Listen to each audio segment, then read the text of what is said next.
"I don't have a father. Can I spend Christmas with you?" begged the little girl to the Mafia boss. Welcome to Soul and Soul. If you're new here, hit subscribe and drop a like. Let us know in the comments. Where are you watching from today? Now let's dive into this incredible story. The tiny voice cut through the gentle hum of Christmas carols and laughter echoing across the snow-covered park like a blade through silk. "I don't have a father. Can I spend Christmas with you, sir?" Marcus Kane froze mid-step, his polished Italian leather shoes sinking slightly into the fresh powder beneath him. The words hung in the frigid December air, so unexpected and so raw that for a moment he wondered if he had imagined them. He looked down. A little girl stood before him, no older than 4 years old, bundled in a purple coat that had clearly seen better winters. The zipper was broken, held together by a safety pin, and the cuffs were frayed at the edges where the fabric had been worn thin by time and use. She clutched a worn stuffed elephant in one mittened hand, the kind of toy that had been loved so thoroughly it had become shapeless and soft. Its original color faded to a gentle gray. Her wide brown eyes glistened with a hope that seemed too large for such a small person, and snowflakes landed gently on her dark lashes, unmelting, as if even the cold dared not disturb this moment. Marcus blinked, genuinely startled. He was not the kind of man children approached. He was not the kind of man anyone approached. Not without an appointment scheduled weeks in advance, not without going through multiple layers of security and background checks, not without a very good reason and an even better explanation for why they deserved 5 minutes of his time. Marcus Kane was 43 years old. He controlled a significant portion of the East Coast's underground operations, businesses that existed in shadows, transactions that happened in whispers, power that was measured not in stock prices or quarterly reports but in loyalty and fear and the weight of debts owed. His name was spoken carefully in certain circles, with respect bordering on reverence, and not spoken at all in others, where even mentioning him was considered dangerous. He had made his fortune through a combination of ruthless intelligence and calculated risk, building an empire from nothing through sheer force of will, and he had protected that fortune through means that polite society preferred not to acknowledge,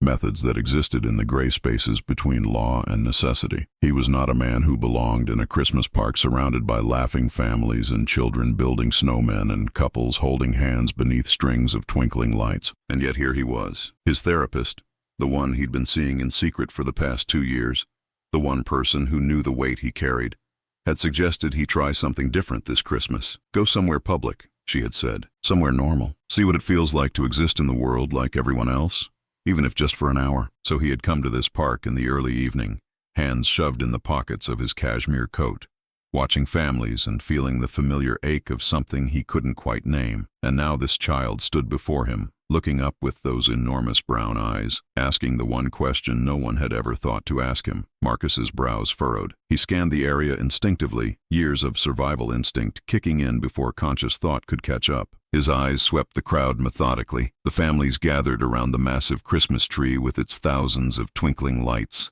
the couples walking hand in hand leaving footprints in the fresh snow, the vendors selling hot chocolate and roasted chestnuts from wooden carts decorated with pine garlands, the children darting between legs and building lopsided snowmen. He searched for any sign of threat, any indication that this was some kind of setup, any hint that his enemies had found a way to get to him through the most innocent of messengers. And then he saw her. A woman stood about 20 yards away, watching the scene unfold with an expression that hovered somewhere between terror and hope. She was young, maybe late 20s, with tired eyes circled by shadows that spoke of too many sleepless nights and hair that had been hastily pulled back into a ponytail that was already coming loose. Her coat was thin for the weather, a wool peacoat that might have been fashionable 5 years ago but was now worn at the elbows and missing a button, and Marcus could see her shoulders trembling slightly. Whether from cold or fear or some combination of both, he couldn't tell. Their eyes met across the snowy expanse. Her gaze was complicated, layered with emotions that seemed to war with each other. There was wariness there, the kind that came from years of learning that the world was not a safe place and that strangers rarely had good intentions. But there was also something else, a quiet strength, a fierce protectiveness that radiated from her even at this distance, the look of a mother who would walk through fire for her child, but was also exhausted enough to let that child take small risks, to let her explore the world, even when every instinct screamed to hold her close. She didn't rush forward to snatch the child away. She didn't scream or panic or cause a scene. She simply stood there watching, waiting, trusting something that Marcus couldn't quite understand. He turned back to the little girl. "What's your name, sweetheart?" His voice came out different than he expected. Softer, gentler, stripped of the hard edges he had spent decades cultivating. It surprised him, that voice. He hadn't known he was still capable of producing it. "Sophie," the girl whispered, her breath forming small clouds in the frozen air. "I just wanted to know what it feels like to hold a daddy's hand, just for today, just for Christmas." The words struck something deep inside Marcus, something he had buried so thoroughly he had forgotten it existed, a place of old wounds and older grief, of dreams he had abandoned and hopes he had learned to live without. He felt it crack open now, just slightly, like ice on a river beginning to thaw. He swallowed hard, his breath forming clouds that mingled with hers in the cold air. He looked down at his gloved hand, black leather, expensive, hand-stitched by an artisan in Florence, the kind of glove worn by men who signed contracts and made decisions that changed lives and sometimes ended them. Then, slowly, surprising himself more than anyone, he extended it toward her. "It's Christmas," he heard himself say, the words emerging without conscious decision. "Maybe we both deserve a little joy today." Sophie's face transformed. A smile broke across her features like sunrise over a dark horizon, bright and sudden,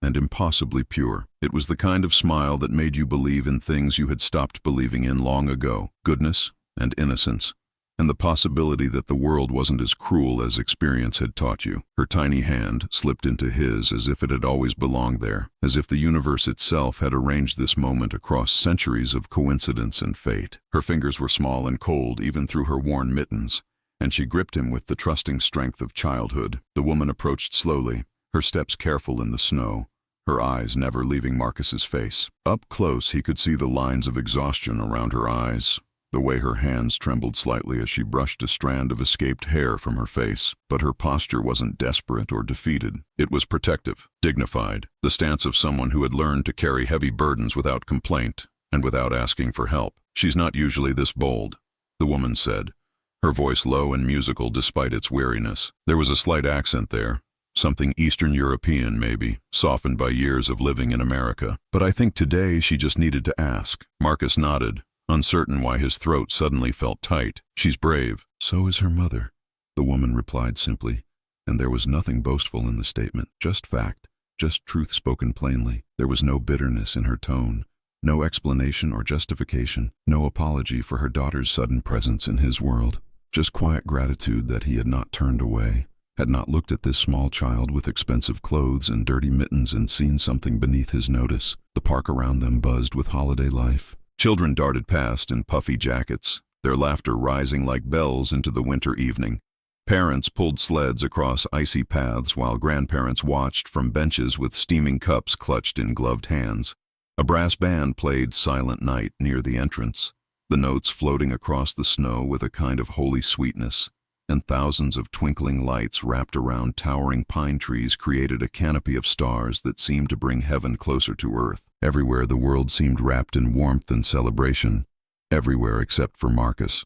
Until now, he was dressed impeccably, as always, a black cashmere coat that cost more than most people's monthly rent, a charcoal suit beneath it tailored to fit him perfectly, shoes that had been handcrafted in Milan by an artisan whose waiting list stretched 3 years. His dark hair was touched with silver at the temples in a way that spoke of distinguished maturity rather than age, and his jaw carried the kind of stubble that suggested carefully maintained carelessness. He looked exactly like what he was, a man of power, a man of means, a man who had everything the world could offer, and had paid prices for those things that didn't appear on any ledger. And yet, standing here in the snow, with a little girl's hand in his, he felt something he hadn't felt in years. He felt seen, not as Marcus Kane, the name whispered in shadows, not as the man who controlled territories and commanded armies of loyal soldiers, not as the ghost who haunted the nightmares of people who had crossed him, or the legend that new recruits heard about in hushed, reverent tones, just as a person, a human being standing in a park on Christmas Eve, holding a child's hand and feeling something warm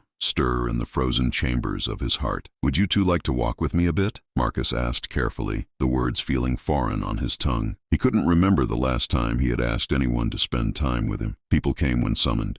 They stayed when permitted. They left when dismissed. But asking, genuine asking, with the real possibility of refusal, was something he had forgotten how to do. Sophie beamed, Nodding so vigorously her hood fell back, revealing a head of dark curls dusted with snowflakes that sparkled like tiny diamonds. The woman, her mother, paused, searching his face with those tired, knowing eyes. Marcus felt her gaze travel across his features, reading him the way a person learned to read others when their survival depended on it. Whatever she saw there seemed to satisfy something within her, because after a long moment she smiled. It was a small smile, cautious and tentative, but real. She'd like that very much. She said quietly, "I'm Elena, by the way." Marcus. He didn't offer his last name. She didn't ask, and so they walked, a trio that made no sense in the eyes of the world. A man who controlled empires built on shadows and secrets.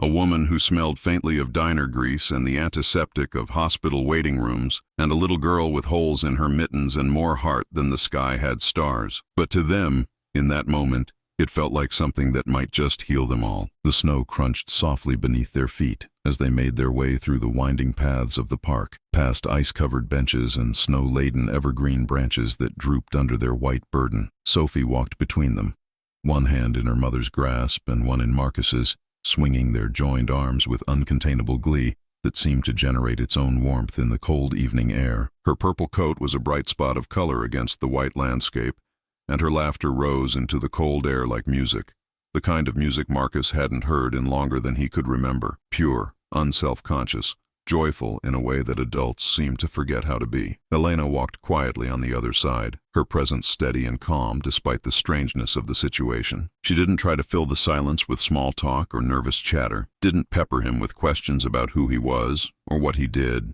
or why he was walking alone in a park on Christmas Eve. She simply existed in the moment, watching her daughter with the kind of love that needed no words to be understood. Marcus found himself glancing at her more often than he intended. She was beautiful, he realized, not in the polished, artificial way of the women who usually surrounded him at galas and business functions, women with designer dresses and surgical enhancements and smiles that never quite reached their eyes. Elena's beauty was different, real, immediate, the beauty of someone who worked hard and loved deeply, who had faced struggles that would have broken weaker souls and emerged with her spirit intact. Her skin was pale from winter and perhaps from too many hours under fluorescent lights, but her cheeks were flushed pink from the cold in a way that made her look young and alive. Her eyes, when they caught the twinkling lights strung through the trees, held depths he found himself wanting to explore. They stopped at a wooden cart selling hot chocolate, operated by an elderly man with a white beard that made him look like he had stepped directly out of a Christmas card. His cart was decorated with pine boughs and red ribbons,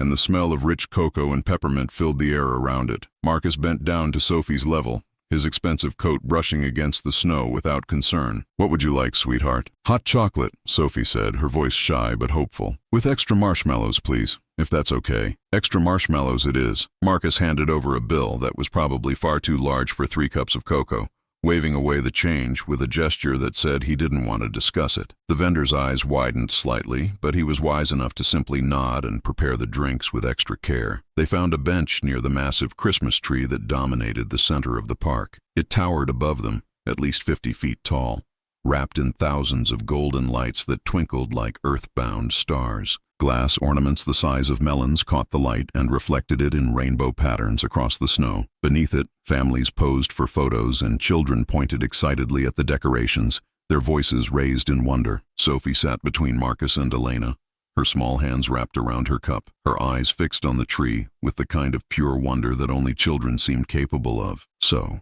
Marcus said, his voice gentler than he knew it could be, "tell me something about yourself, Sophie." The little girl's cheeks puffed out as she considered the question with the seriousness of a philosopher contemplating the nature of existence. She took a long sip of her hot chocolate, emerging with a marshmallow mustache that made Elena laugh and reach over with a napkin. "Mama works really hard," Sophie said finally, as if this were the most important fact about her life. "She has 2 jobs, sometimes 3.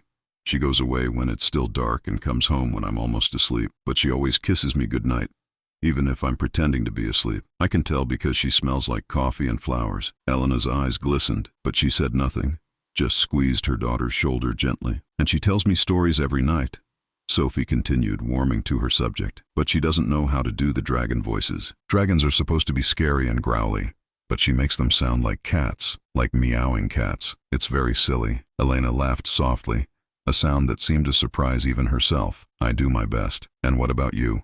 Marcus asked, genuinely curious in a way he hadn't been about anything in years. What do you like to do? Sophie's eyes lit up like the Christmas tree before them. I like to draw. I drew a picture of a house once. A big house with a yellow door and a big yard with flowers and a dog, a golden retriever named Sunshine, and a room just for me with purple walls and a window that looks out at stars. Mama put it on the refrigerator. That sounds like a beautiful house. It is, Sophie agreed solemnly, nodding with the gravity of absolute certainty. But it's pretend.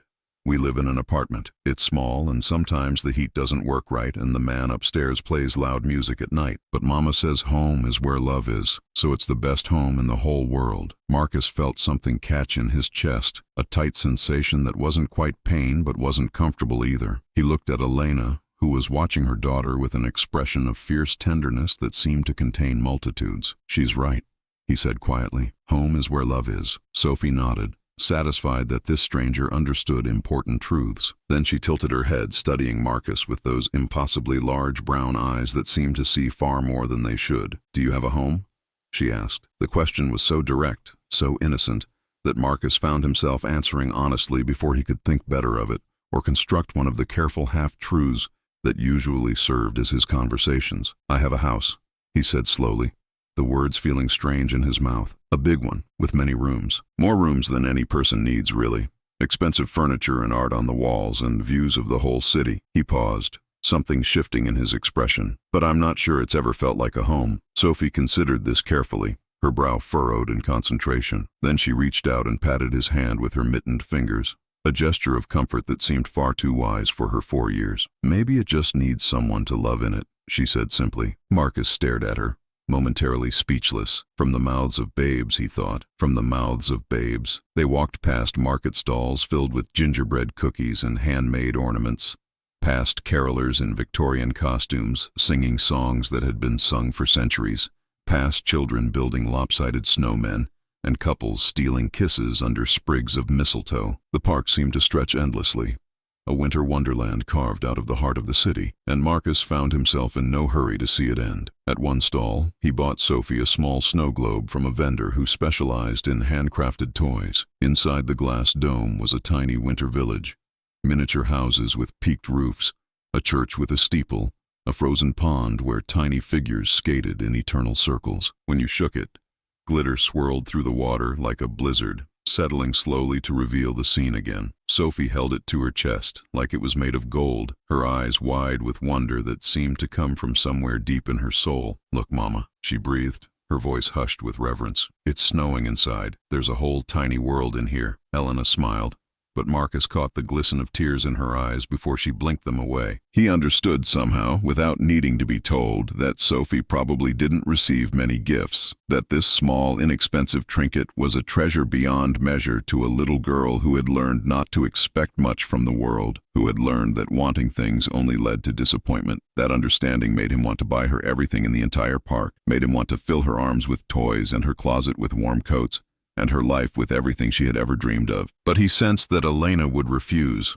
that her pride wouldn't allow such generosity from a stranger, no matter how well-intentioned. So he contented himself with the snow globe and watched Sophie's joy and told himself it was enough. They took a photo together in front of a giant snowman that the park had constructed near the eastern entrance. It stood nearly 10 feet tall, with coal eyes and a carrot nose and a red scarf wrapped around its non-existent neck. Someone had placed a top hat on its head at a jaunty angle. Marcus crouched to Sophie's level, and she threw her arms around his neck with the fearless affection of childhood, pressing her cold cheek against his. Smile, Mama, Sophie commanded, and Elena obediently raised her phone to capture the moment. For a brief second, as the camera clicked, Marcus forgot everything else. He forgot the meetings he was missing, the deals waiting to be closed, the empire he had built brick by careful brick over decades of work and sacrifice. He forgot the enemies who wanted him dead and the allies who served him only out of fear. He forgot the blood on his hands that no amount of charity or penance could ever quite wash clean. He forgot who he was supposed to be, and for that moment, he was simply present, simply real, simply a man holding a child in a park on Christmas Eve, feeling something like happiness for the first time in longer than he could remember. Then came the moment that changed everything. In the heart of the park stood the massive Christmas tree, glowing with thousands of golden lights that seemed to pulse with their own inner warmth. Each bulb danced like a tiny star, and beneath the branches families gathered to make wishes and take photos and stand in silent wonder at the beauty of the season. Sophie tugged on Marcus's hand, pulling him toward the tree with urgent excitement that couldn't be contained. "Can we go closer?" she asked. "Please, I want to see the ornaments up close." They approached the base of the tree, where hanging ornaments caught the light and cast rainbow reflections across the snow. There were glass balls in every color, handmade angels with golden wings, crystal snowflakes that tinkled gently in the breeze, and dozens of other treasures collected over years of Christmas celebrations. Marcus lifted Sophie so she could reach one, a delicate silver bell that chimed softly when she touched it, a pure, clear note that seemed to hang in the air. "It's beautiful," Sophie whispered, her voice full of awe. "Not as beautiful as you," Marcus found himself saying, and was surprised to realize he meant it. Sophie gazed at the ornament for a long moment, watching the way it caught the light. Then she turned to Marcus, her expression suddenly serious, in that way children sometimes became when they were about to say something important. "Mr. Marcus," she said quietly. "Yes, sweetheart." She hesitated, as if gathering courage for something monumental. Her small fingers played with the collar of his coat, and she wouldn't quite meet his eyes. "You're warm," she said finally, the words barely above a whisper, "like I always imagined a daddy would be." The world went quiet. All the sounds of the park, the carolers and the laughter and the distant traffic, seemed to fade into nothing. Marcus felt time stop, felt his heart pause between beats, felt the weight of those simple words settle into his chest like stones dropped into still water. He froze, not from the cold, but from the impact of what she had said. Those words hit him somewhere deep, somewhere he had sealed away years ago with resignation and loss and the kind of grief that never really healed, just hardened into something you learned to carry. He had never been a father. He had never expected to be one. His life, his choices, the path he had walked through shadows and violence and moral compromise, none of it had led toward family or children, or the kind of simple joys that other men seemed to take for granted. There had been a woman once, years ago, Maria. She had been soft where the world required him to be hard, gentle where everything else demanded cruelty. He had loved her in the way that men like him learned to love, fiercely, protectively,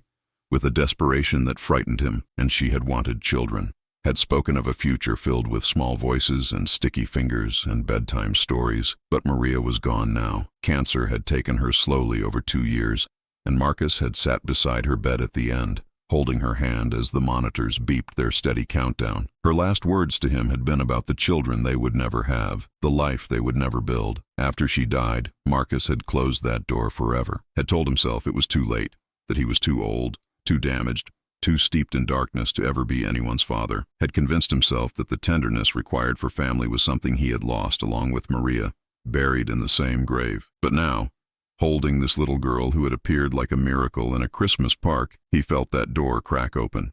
Just slightly, just enough to let in a sliver of light. Slowly, carefully, Marcus pulled Sophie into a hug. She came willingly, wrapping her small arms around his neck and resting her head against his shoulder with complete trust. "Thank you," he whispered, his voice rough with emotion he couldn't quite control. "Thank you for letting me be your daddy today." Behind them, Elena watched with tears streaming silently down her cheeks. She made no move to interrupt, no attempt to pull her daughter away from this stranger, who had somehow become something more in the space of a few hours. She simply stood there, witnessing something she had never expected to see, her daughter finding the connection she had always craved, and a man she didn't know finding something he hadn't known he needed. When Marcus finally released Sophie, setting her gently back on her feet, he looked up to find Elena studying him with an expression he couldn't quite read. There was wonder there, and wariness, and something that might have been hope. "You've raised an angel," he said, his voice still rough. Elena smiled through her tears. "She raised me first." The sun had set completely now, leaving the park illuminated by thousands of twinkling lights and the soft glow of vendor carts and the distant sparkle of the city beyond the trees. The temperature had dropped, and their breath formed clouds that mingled in the air between them. They found themselves at a hot chocolate stand near the park's exit, warming their hands around steaming cups. Sophie had climbed into Marcus's lap without asking permission, and he had let her, adjusting his expensive coat to wrap around her like a blanket. She nestled against him with complete trust, her snow globe clutched in one hand and her worn elephant in the other. Elena watched them, her expression soft despite the cold. "You're good with her?" she said quietly, as if making an observation she hadn't expected to make. She makes it easy. No. Elena shook her head, her dark hair catching snowflakes that sparkled like diamonds. She's shy with most people, especially men. She paused, seeming to search for words. She's never done anything like this before. Never approached a stranger. Never opened up so quickly. Marcus looked down at the little girl in his arms. She had fallen half asleep, her head resting against his chest. Her breath slow and even. Her stuffed elephant was wedged between them, and her snow globe sat safely in his coat pocket where she had asked him to keep it. She said she doesn't have a father, he said carefully, keeping his voice low so as not to wake her. Elena's jaw tightened almost imperceptibly, the only sign of the emotion she was controlling. She doesn't, never has, never will, I thought. Marcus waited, sensing there was more. He didn't push, didn't pry, didn't ask the questions that pressed against his tongue. He simply sat in the silence, letting her decide whether to fill it. After a long moment, Elena spoke. I was 19 when I had her. Her voice was quiet, barely above a whisper, as if she were telling secrets to the night, rather than to him, her father. He wasn't ready. He said he loved me, said he wanted a future, said all the right things in all the right moments. I believed him because I wanted to believe him. She laughed, a short, humorless sound that held years of pain. But when the test came back positive, he was gone before I could finish telling him the news. Packed his things while I was at work and left a note on the kitchen table. A note. She shook her head. 3 years together, and he couldn't even face me. Marcus felt anger rise in his chest. Not the cold, calculated anger he used in business, the kind that waited and planned and struck with precision. This was something hotter and more primal, something protective. I haven't heard from him since, Elena continued.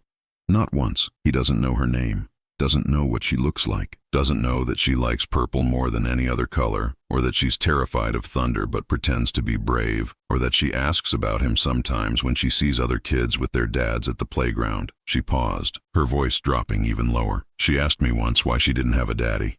I didn't know what to say. I told her that families come in all shapes and sizes, and that our shape was just her and me, and that was enough. She nodded like she understood, but I could see it in her eyes.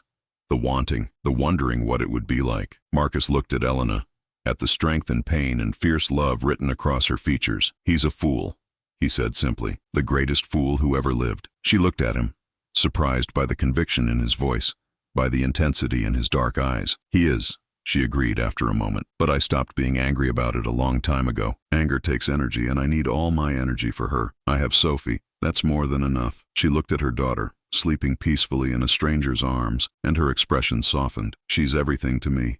Everything I do for her. The double shifts, the exhaustion, the apartments with broken heaters and neighbors with loud music. All of it is worth it, because at the end of every day I get to come home to her. I get to see her smile. I get to hear her laugh. I get to be her mother. Marcus looked down at the sleeping child in his arms, at her peaceful face and the tiny hand that had somehow found its way to grip the lapel of his coat even in sleep. She deserves everything, he said quietly. Every good thing in this world. She does, Elena whispered. And I'm trying to give it to her. Every day I'm trying. Some days I feel like I'm failing, like I'm not enough, like she deserves better than a mother who's always tired and a home that's always too small. But I keep trying. The vulnerability in her voice struck Marcus harder than any blow ever had. He recognized it. The exhaustion of trying to be everything for someone.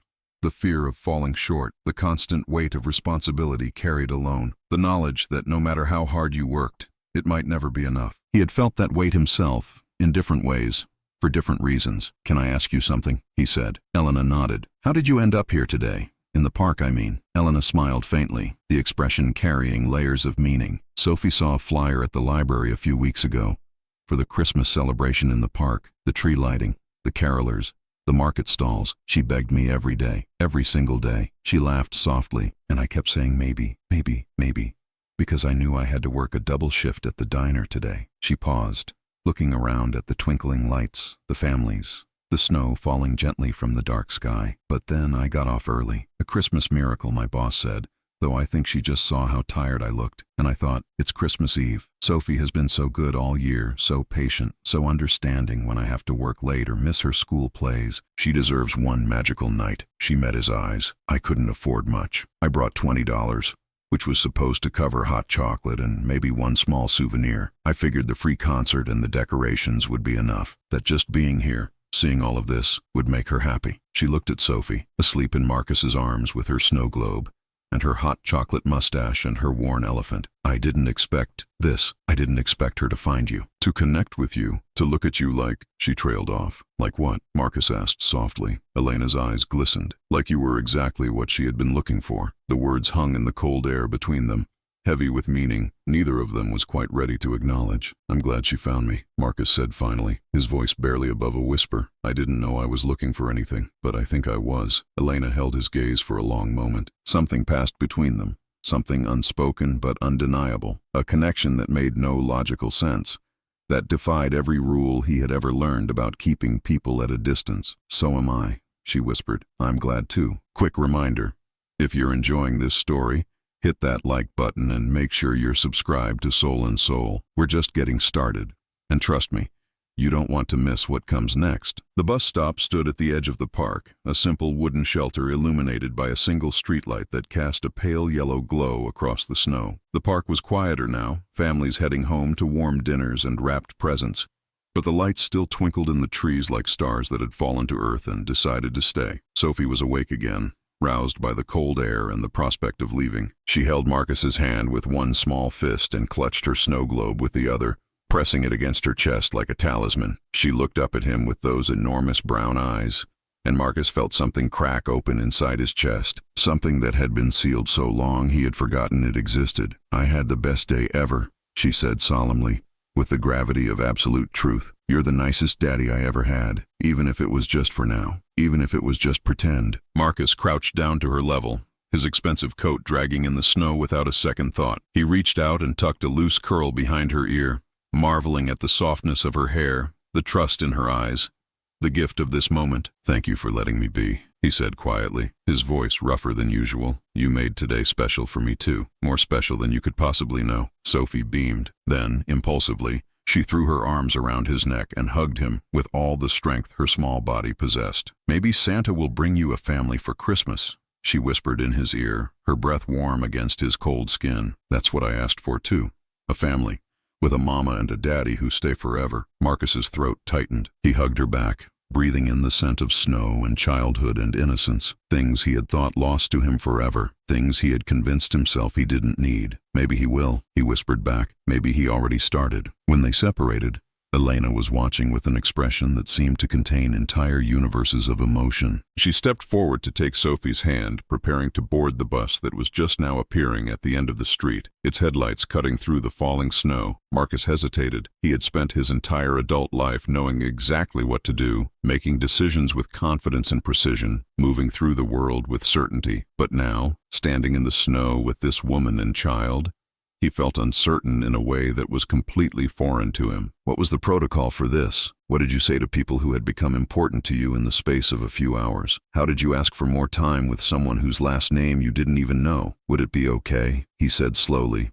the words feeling clumsy and inadequate on his tongue. If I saw her again, if I saw you both again. Elena paused at the bus shelter's entrance, her hand on Sophie's shoulder. She looked at her daughter, who was tugging at her coat with pleading eyes and silent begging. Something softened in Elena's face, some final wall crumbling. If it makes her smile, she said quietly, I'll never say no. She reached into her pocket and pulled out her phone, an old model, cracked screen, clearly held together by hope and habit. She handed it to Marcus, and he entered his number with fingers that trembled slightly from more than just cold. I'll call you, she said, tomorrow. If you still want to see us after you've had time to think about it, I won't change my mind, Marcus said. Elena smiled, a real smile this time, one that reached her eyes and made her look younger, softer, like the girl she must have been before life had demanded so much from her. We'll see, she said, but her voice carried a note of hope she couldn't quite hide. The bus pulled up with a hiss of brakes and a cloud of exhaust. The doors opened, revealing a tired driver and a handful of passengers bundled against the cold. Sophie turned back one more time and waved at Marcus, her whole arm moving with the enthusiasm of childhood. Bye, Papa Marcus, she called. See you soon. Don't forget about us. Never, Marcus said, and meant it with every fiber of his being. I could never forget you. The doors closed. The bus pulled away, its red taillights disappearing into the snowy night, and Marcus stood alone at the stop, watching until he couldn't see them anymore, feeling something he hadn't felt in decades. Hope, pure, terrifying, wonderful hope. 3 days later, Marcus found himself pacing the floor of his penthouse apartment, waiting for a knock that might not come. The space was enormous, 3 floors of glass and steel and polished marble, occupying the top of one of the city's most prestigious buildings. Floor-to-ceiling windows offered panoramic views of the entire skyline.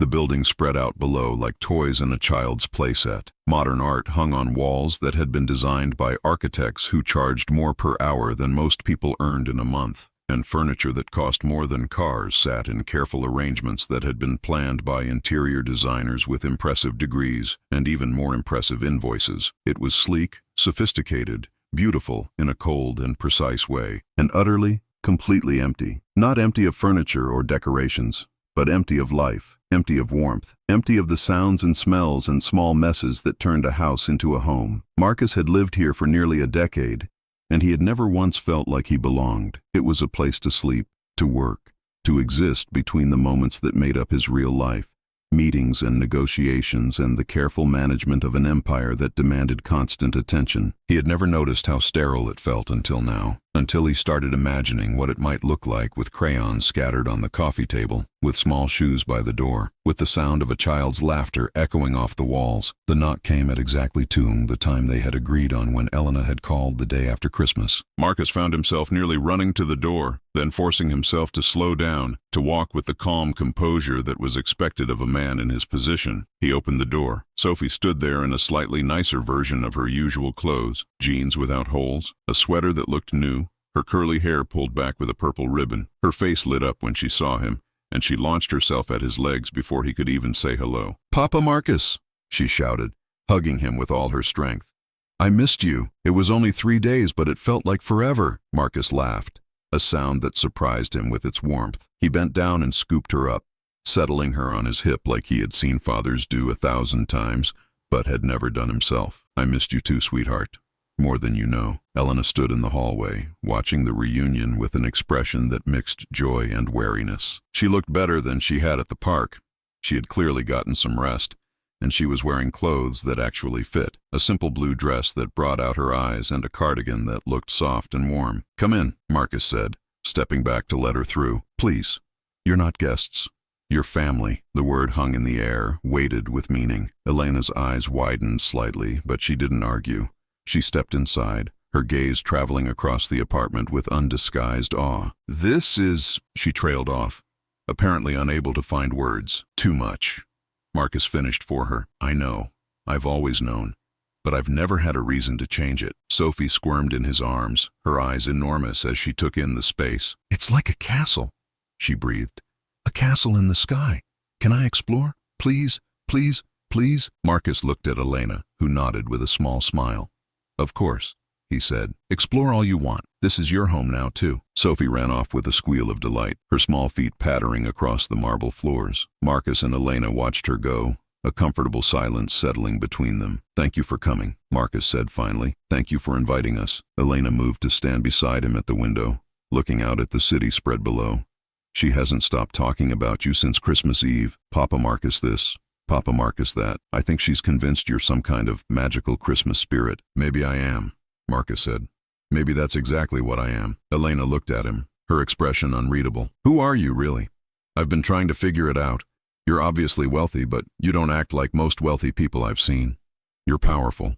I can see it in the way you carry yourself, but you're gentle with Sophie. You're a contradiction." Marcus was quiet for a long moment, considering how to answer. He could lie, as he had lied to so many people over the years. He could give her the sanitized version of his life, the one that appeared in public records and press releases. He could protect her from the truth, but something in him didn't want to. Something in him wanted her to know, wanted someone to finally see all of him, not just the polished surface, but the shadows beneath. "I'm a businessman," he said carefully. "I inherited an organization from my father, and I've spent my life building it into something larger, something more powerful." "What kind of organization?" "The kind that operates in gray areas.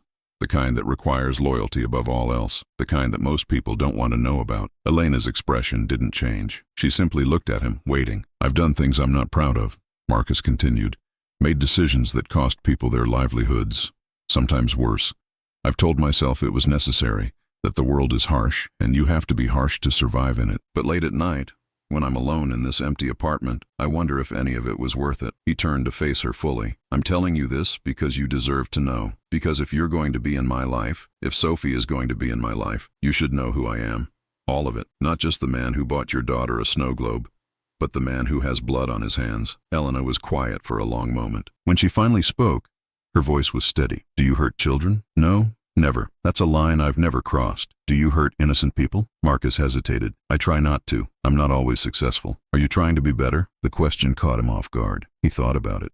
Really thought about it. For the first time in years. I didn't used to be, he admitted. I thought being better was a luxury I couldn't afford. But lately, yes, I want to be better. I want to be the kind of man who deserves the way your daughter looks at me. Elena nodded slowly, something shifting in her expression. Then that's enough for now. You're not afraid? She laughed softly. I've been afraid every day for the past 5 years. Afraid I couldn't pay rent. Afraid I couldn't feed Sophie. Afraid she would get sick and I wouldn't be able to afford a doctor. Fear is something I know intimately. She looked at him with those wise, tired eyes. But you don't scare me, Marcus. Whatever you are, whatever you've done, you're also the man who sat in a park and let a little girl hold his hand. That man is real too. Marcus felt something loosen in his chest, some knot of tension he hadn't known he was carrying. Thank you, he said quietly. Don't thank me yet. Elena smiled. A real smile with a hint of challenge. I have very high standards. You're going to have to work to meet them. I can work, Marcus said. I've never been afraid of work. The visits became a rhythm, a heartbeat that gave structure to Marcus's previously formless days. Every few days, Elena and Sophie would come to the penthouse. They would cook together in the enormous kitchen that had never been used for anything more than reheating takeout, filling the space with the smells of garlic and onions and chocolate chip cookies. They would explore the endless rooms together, Sophie declaring each one her favorite, until she discovered the next. They would sit by the floor-to-ceiling windows and watch the city lights twinkle to life as evening fell. Marcus found himself changing the apartment to accommodate them. He bought art supplies and scattered them in what he started calling Sophie's Corner, a section of the living room that quickly became covered in crayon masterpieces and glitter glue disasters. He purchased children's books and filled a shelf in his study with them. He had his housekeeper buy ingredients for actual meals instead of the protein shakes and black coffee that had sustained him for years. The refrigerator, once pristine and empty, became covered with Sophie's drawings, held up by magnets shaped like dinosaurs that she had picked out herself. Sophie adopted Marcus with the wholehearted enthusiasm of childhood, with no hesitation and no reservation. She called him Papa Marcus without self-consciousness, as if it were the most natural thing in the world. She demanded stories at bedtime and critiqued his dragon voices with the authority of a professional. She claimed his lap as her personal property and his attention as her due. The first time she called him Papa, without the Marcus attached, just Papa, natural and easy. He had to leave the room so she wouldn't see him cry. Elena remained more cautious, more guarded. She accepted his kindness but never assumed it would continue, always thanking him with an awareness that suggested she was prepared for it to end at any moment. She watched him with Sophie, and Marcus could see her cataloging his every action, every word, measuring him against some internal standard he couldn't quite identify. But slowly, gradually, she began to relax. She laughed more easily, her whole face transforming when joy overtook her natural wariness. She shared stories about her childhood in a small town upstate, about her dreams of becoming a nurse before life had intervened, about the years of struggle and survival that had shaped her into the woman she was now. She asked about his work, the legitimate parts at least, and listened with genuine interest when he talked about architecture and investments and the challenges of building something that would outlast him. They never discussed what he really did. She never asked directly, and he never volunteered details. It was an unspoken agreement between them, a line they both knew existed but chose not to cross. One evening, after Sophie had fallen asleep on the couch with a blanket tucked around her and her elephant clutched in her arms, Marcus and Elena stood on the balcony overlooking the city. The lights spread out below them like a galaxy, twinkling against the velvet darkness. The air was cold, but neither of them moved to go inside. "She's amazing," Marcus said quietly, his eyes on the sleeping child visible through the glass doors. "She is," Elena agreed. "She's everything." They stood in silence for a while, comfortable in each other's presence in a way that had developed slowly over weeks of shared meals and quiet conversations. Then Elena spoke again, her voice smaller than before. "I need to tell you something." Marcus turned to look at her, his expression patient. "She's not mine." Elena's words came out barely above a whisper, as if saying them louder would make them more real. Not by blood. Marcus's brow furrowed, but he didn't speak. He simply waited. I found her. Elena's voice trembled slightly, and she gripped the balcony railing like she needed something to hold on to. 4 years ago, on my doorstep. The story emerged slowly,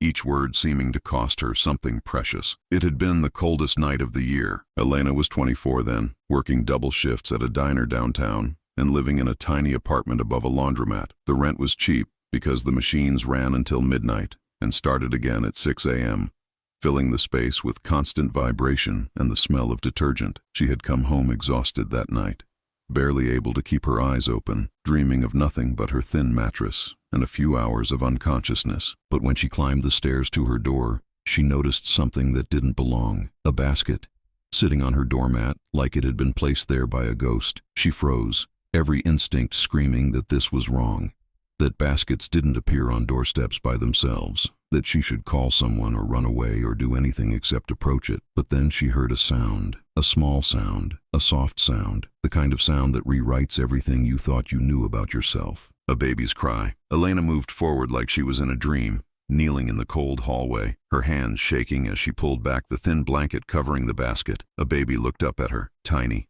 wrinkled, with eyes that seemed too large for her small face. She was wrapped in a threadbare pink blanket with a bear stitched in one corner, and her small fists waved in the air as she cried. A single sheet of paper was tucked beside her, the ink smudged by what might have been tears or melted snowflakes. Please take care of her.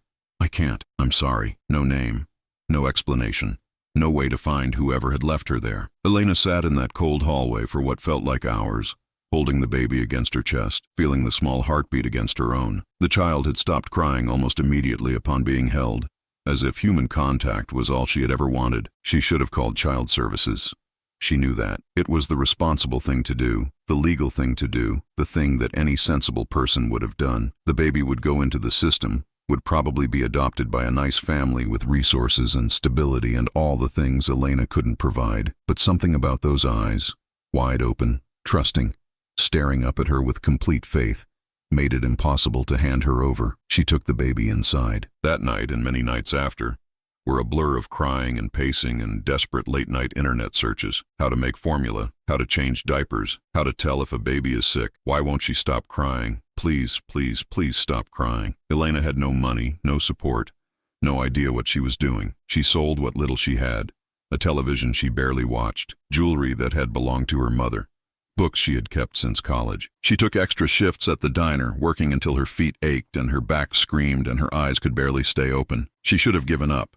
By every logical measure, she should have admitted she was in over her head and called someone who could help. But every time she thought about it, she would look at the baby, at her eyes, at her small hands, at the way she smiled in her sleep, and she knew she couldn't. She named her Sophie, not because it meant anything particular, not because of some family tradition or favorite book, just because when she said it, it sounded like hope. Marcus listened in silence as Elena told her story, the city lights twinkling below them, and the cold air sharp in their lungs. When she finished, the space between them felt different, heavier, more intimate. You could have walked away, he said finally. Elena shook her head. No, I couldn't. I looked into those eyes and I knew I was supposed to be her mother. It didn't make sense. It wasn't logical, but I knew it like I knew my own name. She finally met his gaze, and Marcus saw something there he recognized. The bone-deep weariness of carrying a burden alone, of loving someone so much it hurt, of sacrificing everything and still wondering if it was enough. I was terrified, she admitted. Every single day for the first year I was terrified that I would do something wrong, that she would get sick and I wouldn't know what to do, that someone would take her away from me. She paused, that whoever left her would come back and decide they wanted her after all. Did they ever come back? Elena shook her head. No, I used to look for them everywhere. Every stranger on the street, every woman who glanced at Sophie too long at the park, but no one ever came. Eventually I stopped looking. Marcus was quiet for a long moment, processing everything she had told him. Then he spoke, his voice rougher than usual, carrying emotions he rarely allowed himself to feel. When I was 17, my father was killed. Elena looked at him, surprised by the sudden shift in conversation. He wasn't a good man, Marcus continued, staring out at the city lights. He built an empire through violence and intimidation. He made enemies everywhere he went, and one of those enemies caught up with him on a Tuesday night in October. He paused, the memories washing over him like cold water. I was supposed to be with him that night. I had asked to come along to a meeting. I was desperate to prove myself, to show him I was ready to be part of his world. But he said no, said I was too young, sent me home. His hands tightened on the balcony railing. 2 hours later, they called to tell me he was dead. Shot in a parking garage. No witnesses, no suspects. Just another unsolved murder in a city full of them. Elena's hand found his in the darkness, her fingers cold but her grip warm. My mother never recovered, Marcus continued. She died 2 years later. Heart failure, the doctor said. But I always knew the truth. She just stopped wanting to live. She had built her whole world around my father. And when he was gone, she couldn't find a reason to stay. His voice dropped lower. I was alone after that, completely alone. 19 years old with an empire I didn't know how to run, and enemies who saw weakness and opportunity. I should have died a dozen times in those first years, but I didn't. I survived. I got harder, colder, more ruthless. I told myself it was necessary, that the world didn't reward softness, that I had to become something terrible to avoid being destroyed. He turned to face Elena, his dark eyes meeting hers. And I did become something terrible. I became my father, in all the ways I had promised myself I wouldn't. I built walls around my heart so high that no one could climb them. I convinced myself that connection was weakness, that love was a vulnerability I couldn't afford. He paused, something shifting in his expression, until your daughter walked up to me in a park and asked to hold my hand. Elena's eyes glistened, but she didn't speak. I don't know what this is, Marcus said honestly. I don't know where it's going. I have enemies who would use you against me if they knew you existed. I have a past that would horrify you if you knew all of it. I am not a safe person to care about. And yet, Elena prompted softly, and yet I can't seem to stop. He lifted his hand to touch her face,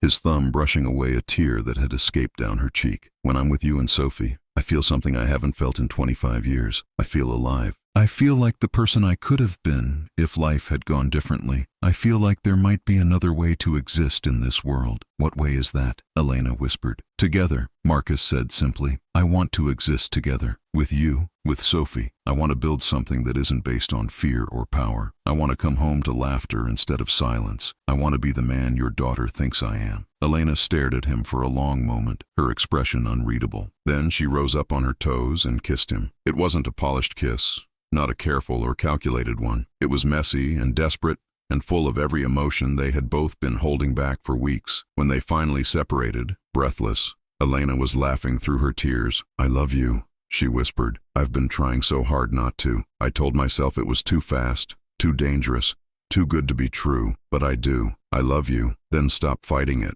Marcus said. Let me love you back. And standing on that balcony with the city glittering below them and a sleeping child visible through the glass doors, they made a silent promise to each other. Whatever came next, they would face it together. But happiness, as they both knew, rarely came without complications. The weeks that followed were like something out of a dream Marcus hadn't known he was capable of having. Sophie declared the penthouse her castle and proceeded to fill every corner with her presence. Drawings on the walls, toys scattered across expensive carpets, her laughter echoing through rooms that had never known joy. She started calling Elena Mama and Marcus Papa without any qualifiers, as if they had always been a family, as if there had never been a time when they were strangers to each other. Elena moved into the penthouse gradually, one overnight bag at a time. First it was just a change of clothes for Sophie, then a toothbrush for herself, then more clothes and books, and the small things that accumulated until Marcus realized one morning that he couldn't remember what the apartment had looked like before they came. He was happy, genuinely, deeply happy, in a way he had thought himself incapable of experiencing. He found himself smiling at random moments. In meetings, in the car, in the middle of the night when he woke to find Elena curled against him and Sophie sprawled across the foot of the bed because she'd had a nightmare and needed her parents close. Parents. He was a parent now. The thought still amazed him, but the outside world didn't disappear just because Marcus had found something worth protecting. His business continued to demand attention. His enemies continued to watch for weakness, and the men who served him continued to need leadership, even as their leader discovered that he no longer wanted to be the person they expected. The first sign of trouble came on an ordinary Tuesday afternoon. Marcus was in his office at the company headquarters, the legitimate face of his empire. A gleaming tower of glass and steel in the heart of the financial district. He was reviewing contracts and thinking about Sophie's upcoming 5th birthday when his head of security appeared in the doorway. We have a problem, Victor said, his face grim. Victor had worked for Marcus for 15 years. He had seen things that would have broken lesser men, had done things that would have damned them both. In all that time, Marcus had never seen him look worried, until now. What kind of problem? Someone's been asking questions. About you, about your personal life. Victor moved into the office, closing the door behind him. Specifically about a woman named Elena and a child named Sophie. Marcus felt ice form in his veins. Who? We're not sure yet. Could be federal. Could be a competitor. Could be someone from the old days looking for leverage. Victor paused. What I do know is that they've been thorough. They know about the park, about the visits to the penthouse. They know she's important to you. Marcus stood slowly, his mind racing through possibilities, calculating threats, planning countermoves. Does she know? He asked. No. I came to you first. Good. Keep it that way for now. Marcus moved to the window, staring out at the city that had always felt like his kingdom. Increase security on the penthouse. Put people on Elena's building as well, discreetly. I don't want her frightened if we can avoid it. And if we can't avoid it. Marcus's expression hardened into something cold and dangerous.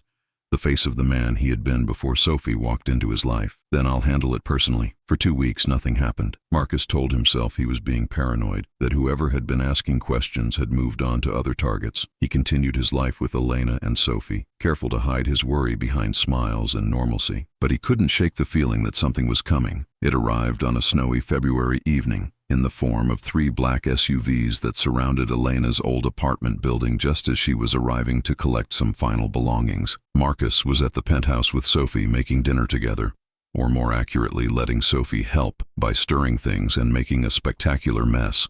When his phone rang, Victor's voice was tense. They've got her. 3 vehicles. Professional operation. We're tracking them now. The world went silent. Marcus looked at Sophie, standing on a step stool at the counter, her face dusted with flour and her smile innocent of everything dark in the world. Grandma's coming to visit, he heard himself say, the lie emerging smooth and practiced even as his heart threatened to crack his ribs. She'll stay with you while Papa goes to help Mama with something. Sophie's face lit up. She loved Marcus's housekeeper, a grandmother figure who spoiled her shamelessly. Really? Will she bring cookies? I'm sure she will. Marcus kissed her forehead, breathing in the scent of her hair, memorizing it in case. No, he couldn't think that way. Be good for her. I'll be back soon with Mama. 20 minutes later, he was in an armored vehicle with Victor and a team of his most trusted men, racing through the city toward a warehouse district on the waterfront. Who? Marcus asked, his voice flat and deadly. The Morozov Syndicate. They've been moving into our territory for months. This is their play. Take someone you care about. Force you to negotiate from weakness. How did they know about her? Victor hesitated. Someone talked. We're working on finding out who. Marcus stared out the window at the city streaming past, the lights blurring as they accelerated through traffic. When we find them, he said quietly, bring them to me personally. The warehouse was exactly what he expected. Abandoned, isolated, strategically chosen for its distance from witnesses. The black SUVs were parked outside, and guards patrolled the perimeter with the casual confidence of men who believed themselves in control. They were wrong. What followed was brief and brutal. Marcus's men moved with precision born of training and loyalty, neutralizing the guards before alarms could be raised. Marcus himself led the breach into the warehouse, years of dormant skills awakening as he moved through shadows and silence. He found Elena in a back room, tied to a chair but unharmed. Her eyes widened when she saw him, not with fear, but with something that looked almost like admiration. I knew you'd come, she said simply. Marcus cut her bonds with hands that didn't quite shake. Are you hurt? No. They were surprisingly polite, actually. Kept saying they just wanted to talk to you. They'll get their talk, Marcus said grimly. Just not the kind they wanted. The leader of the operation, a younger Morozov cousin with more ambition than sense, tried to negotiate as Marcus's men systematically dismantled his team. He spoke of territory divisions, of mutual benefit, of business arrangements that could make them all wealthy. Marcus listened in silence. Then he leaned close and spoke quietly, so only the man could hear. You touched what was mine. There is no negotiation for that. There is no price that balances that scale. He straightened. You'll live, because killing you would start a war I don't want. But you'll deliver a message to your family. What message? Marcus's smile didn't reach his eyes. That I have something to protect now, and there is nothing I won't do to keep it safe. The drive home was quiet. Elena sat beside Marcus in the back of the armored vehicle, her hand in his, watching the city lights pass. She didn't ask questions about what had happened after she was freed, didn't demand explanations or justifications. I should be terrified, she said finally. I was kidnapped. I saw things tonight that should send me running. But, she turned to look at him, her expression complicated. But I'm not running. I'm sitting here thinking about Sophie, and about you, and about how you walked into that warehouse like nothing could stop you from getting to me. Nothing could have. I know. She squeezed his hand. That's what I'm saying. I know, and somehow, that makes me feel safer than I've ever felt in my life. Marcus was quiet for a long moment. This is my world, Elena. What happened tonight? It could happen again. There will always be threats. There will always be people who want to use you and Sophie against me. I know. And you're still not running? Elena smiled. A tired but genuine expression. Marcus, I spent 5 years afraid of losing my apartment. Afraid of not being able to feed my daughter. Afraid that one bad month would destroy everything I'd worked for. She shook her head. This is different. This is dangerous, yes. But it's dangerous with someone who would burn down the world to keep us safe. I would, Marcus said quietly. I would burn everything. I know. She leaned her head against his shoulder. That's why I'm staying. In the months that followed, Marcus restructured everything. He pulled back from the most dangerous aspects of his business, delegating to trusted lieutenants, distancing himself from operations that could bring violence to his door. He couldn't leave entirely. Too many people depended on him. Too many structures would collapse, but he could shift his role from active participant to distant overseer. He fortified the penthouse with security systems that would have impressed government agencies. He hired bodyguards for Elena and Sophie, carefully vetted professionals who blended into the background but were always present. He established protocols for emergencies, escape routes, safe houses, everything his paranoid mind could imagine. Elena accepted all of it with patience and grace, understanding that these were the manifestations of his love, the only way he knew to express how much they meant to him. Sophie remained blissfully oblivious, secure in the simple knowledge that she had a mama and papa who loved her. And slowly, gradually, Marcus began to believe that they might actually have a future. Quick reminder, if this story is touching your heart, hit that like button and make sure you're subscribed to Soul and Soul. We're almost at the most beautiful part, and you definitely don't want to miss it. 1 year after that first magical meeting in the park, snow blanketed the city in soft, glistening white. Marcus had bought a house. Not another penthouse, but an actual house in Connecticut, with a yard and a fence, and neighbors who didn't know or care about his past. It was a Victorian mansion that had been carefully restored, with high ceilings and hardwood floors and a fireplace in almost every room. Sophie had declared it the most magical house in the whole entire universe, and had immediately begun exploring every corner, her excited shrieks echoing through rooms that had been waiting for exactly this kind of joy. Elena had cried when she first saw it. Happy tears, she assured him when he panicked. Tears of disbelief that this was her life now, that she had gone from a tiny apartment above a laundromat to a mansion with a wraparound porch and a kitchen bigger than her old entire living space. They had moved in just before Thanksgiving, and now Christmas was approaching with all its familiar magic. The house was decorated within an inch of its life, lights on every surface, a tree in the main parlor that reached the 14-foot ceiling, garlands wrapped around every banister and doorframe. Sophie had insisted on helping with every decoration, which meant tinsel in unexpected places and ornaments hung at knee-height, but no one minded. It was perfect in its imperfection. On Christmas Eve, exactly 1 year after Sophie had asked a stranger in a park to spend the holiday with her, the three of them returned to where it had all begun. The park was decorated just as it had been before, thousands of lights wrapped around trees, carolers singing in period costumes, families gathered around the massive Christmas tree in the center. The air smelled of pine and hot chocolate and snow, and magic seemed to shimmer in every breath. Sophie walked between them, holding both their hands. She was 5 now, taller and more confident, but still the same child who had changed everything with one brave question. "Remember this place?" Marcus asked, looking around at the familiar paths and decorations. Sophie nodded solemnly. "This is where I found you, Papa. Where you found me." Marcus agreed, his voice thick with emotion. "The best thing that ever happened to me." They walked slowly through the paths, past the hot chocolate stand and the puppet theater and the bench where they had sat together that first night. Everything was the same, and everything was different. Finally, Sophie tugged them to a stop in front of the giant Christmas tree, its golden lights reflected in her wide eyes. "Can we make a wish?" she asked. "Of course," Elena said. "Close your eyes and make it a good one." Sophie squeezed her eyes shut, her face scrunched in concentration that would have been comical if it wasn't so earnest. Her lips moved silently as she made her wish. When she opened her eyes, she was smiling. "What did you wish for?" Marcus asked. Sophie shook her head. "Can't tell.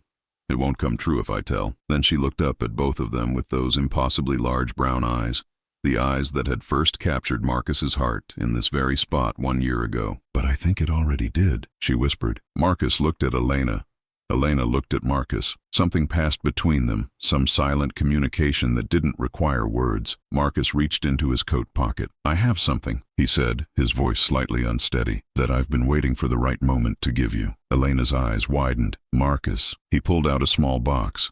Not jewelry store velvet, but something simpler, wooden, handcrafted, bearing the faint scent of cedar. He had made it himself over weeks of late nights in the workshop he had set up in the Connecticut house, learning a skill he had never thought to learn. He lowered himself to one knee in the snow, the cold immediately seeping through his expensive pants. He didn't care. Elena's hand flew to her mouth. Sophie gasped and clapped her hands together, bouncing on her heels with barely contained excitement. "Elena," Marcus said, his voice steady despite the emotion threatening to overwhelm him. "1 year ago, your daughter walked up to a stranger in a park and asked to spend Christmas with him. She said she didn't have a father and she wanted to know what it felt like to hold a daddy's hand." Tears were already streaming down Elena's face, freezing on her cheeks in the cold air. "That moment changed my life," Marcus continued. "You both changed my life.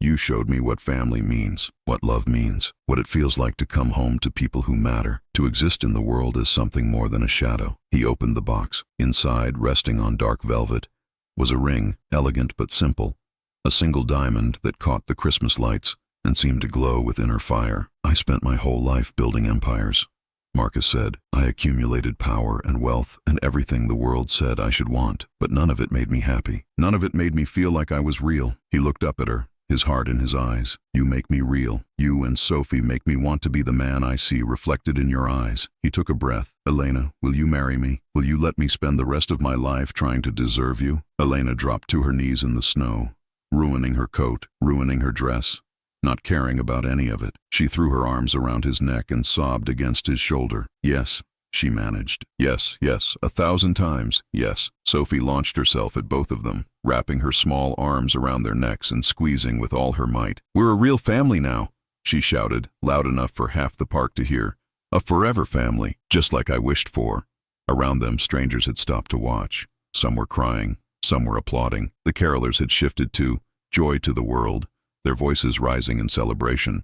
But Marcus didn't notice any of it. He only saw Elena's face, wet with happy tears. He only felt Sophie's arms around his neck. He only knew, with absolute certainty, that settled into his bones like coming home, that he had finally found what he had been searching for his entire life. Not power, not wealth, not the respect born of fear. Just this, just them, just love. The wedding was small and private, held in the garden of their Connecticut home on a beautiful spring day. Sophie served as flower girl, scattering rose petals with more enthusiasm than precision, her purple dress twirling as she spun down the aisle. Elena wore white lace and carried wildflowers that Sophie had helped pick from the garden. She looked beautiful in the way that happy people look beautiful, glowing from within. Marcus wore a simple gray suit, no bodyguards visible, no displays of wealth or power, just a man marrying the woman he loved, surrounded by the few people they both trusted. When they exchanged vows, Sophie stood between them, holding both their hands. "I promise to love you," Marcus said, looking into Elena's eyes. "In the light and in the shadows, through whatever comes, whatever challenges we face, I promise to be the man you need me to be.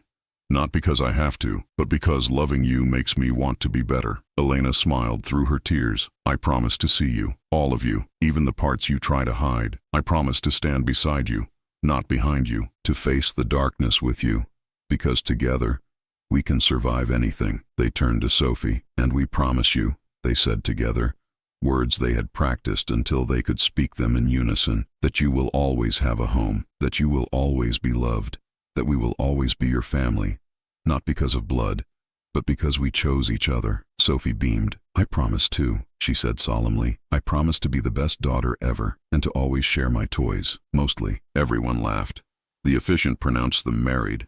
Marcus kissed his wife while their daughter cheered, and somewhere, in the mysterious mathematics of the universe, everything finally balanced. 5 years later, the house in Connecticut had grown, extended wings added to accommodate a family that had grown along with it. Sophie was 10 now, bright and confident, already showing signs of the extraordinary person she would become. She had started calling herself an advocate for kids without families, organizing drives at her school to collect toys and clothes for children in foster care, demanding that her birthday parties be donation-based instead of gift-based. She had her mother's kindness and her father's determination. a combination that Marcus suspected would change the world someday, and she had siblings now. Twin boys born 3 years after the wedding, currently 4 years old and engaged in the solemn process of destroying the living room with a pillow fort of epic proportions. Michael had Elena's eyes and Marcus's stubborn jaw. David had Marcus's dark hair and Elena's gentle smile. They were chaos and joy incarnate, and Marcus loved them with a fierceness that still surprised him. He had thought, after Maria died, that he would never have children, had accepted it as fact, as punishment, as simply the way his life would unfold. But life had other plans. Life sent a little girl to a park on Christmas Eve, and everything changed. Elena found him on the porch that evening, watching the snow fall over the yard where their children had built a family of snowmen that afternoon. "You're brooding," she said, settling into the chair beside him and handing him a cup of hot chocolate. "I'm reflecting," he corrected. "There's a difference."